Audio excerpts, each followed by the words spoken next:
We are very honored to have a very wonderful group today, the Quilters of Pleasant Hill. Oh, I'll be somewhere, listening, I'll be somewhere. We narrate every block on that quilt. Oh, I'll be somewhere. Then we sing one of those old Negro spirituals. Listening for my name. At a community center in North Texas, the Lake Kiowa Women's Club is looking back in time. The sights, sounds, and struggles of traversing the Underground Railroad are on full display. I'm free. Praise the Lord, I'm free. People escaping slavery lived and died by secret messages guiding them on their dangerous journey. And as presenter Flo Stephenson reveals, women would stitch those codes onto quilts. So praise the Lord, hallelujah, I'm free. The Quilters were established in 2004 based on a book, Hidden in Plain View, written by Jacqueline Tobin and Raymond Dobar. And it talks about all of the symbols, the primary symbols and the secondary symbols that were used to help slaves escape to freedom via the Underground Railroad. The Jacob's Ladder pattern is also known as the Underground Railroad pattern. This presentation has taken Flo and her co-stars all over the country, but performing is just one of their talents. These ladies are known as the Pleasant Hill Quilters, and preserving African American history is the common thread among everything they do. And it all starts in a tiny historic schoolhouse in East Texas.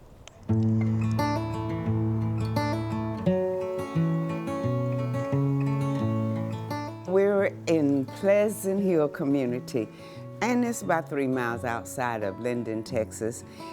It has been around since 1843. We only have one church, we had one school, and one cemetery. This was our first Rosenwald school.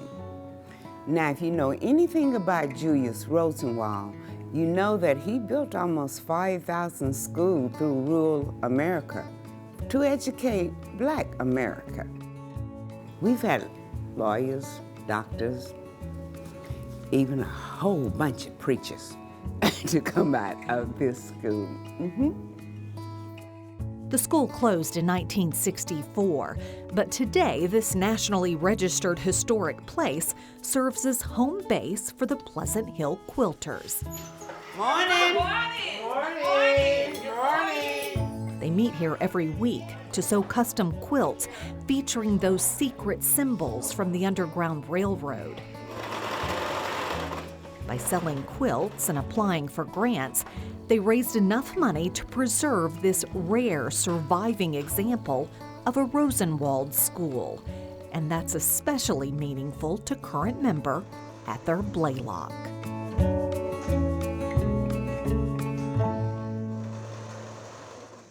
I went to school in this particular building, the Pleasant Hill School Center. I went from 1st through 8th grade. I never had a white student in class with me until I went to graduate school. Have you ever experienced prejudices? All of my life. In stores, in school. How did that make you feel? Not good. I wondered when I was little why I couldn't do certain things.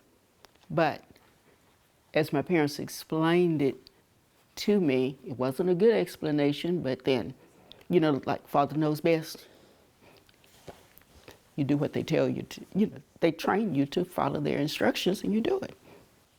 Is your ship of Zion, till the old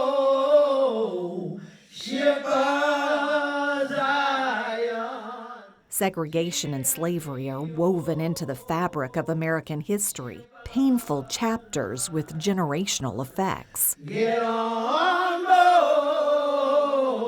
board. Get on board. When Flo and Ether think about that oppression, they also remember what it took for their community to get to where it is today. These ladies honor that sacrifice by giving up their free time to teach about a time they wouldn't have been free. Some of the slaves that worked in the big house had to hide the materials in their mouth to get to their cabins to make their quilts. This one is the bear's paw. What's that mean? That means take the mountain route, not out in the open, and follow the actual trails of the bears. They know the best place to get water, they know the best place to get food. There are people that don't know where they came from. They don't appreciate the challenges that our forefathers had.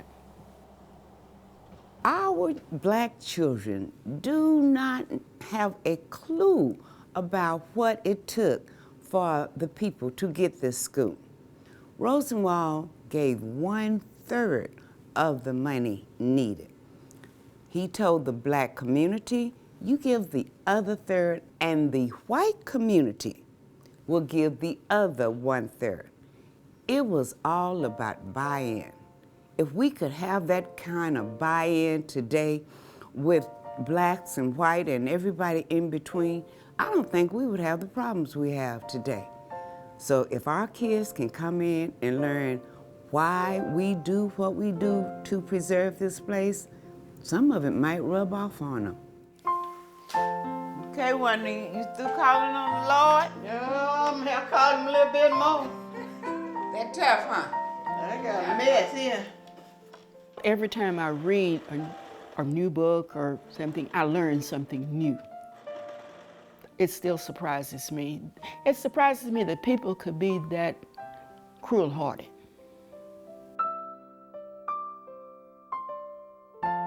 We've come a long way, but we have a long, long way to go. It's still a long way to go.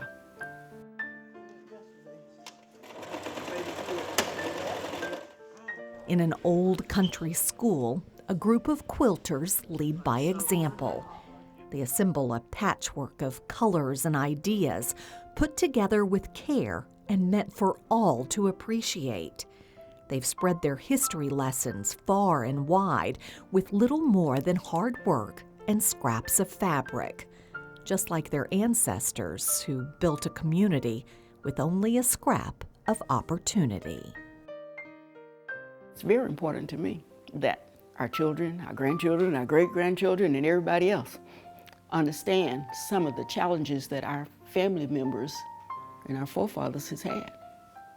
Because my parents were educators, I think primarily, to me, it means always try and lift up someone else. Always make sure that they get a little bit of your knowledge and you get a little bit of theirs. Everybody is somebody, and everybody has something to offer, and they should be given an opportunity to do it. We are the Pleasant Hill Quilters. Thank you, ladies. Looking for more stories like this one? Just hit the subscribe button for more great stories about Texas and Texans.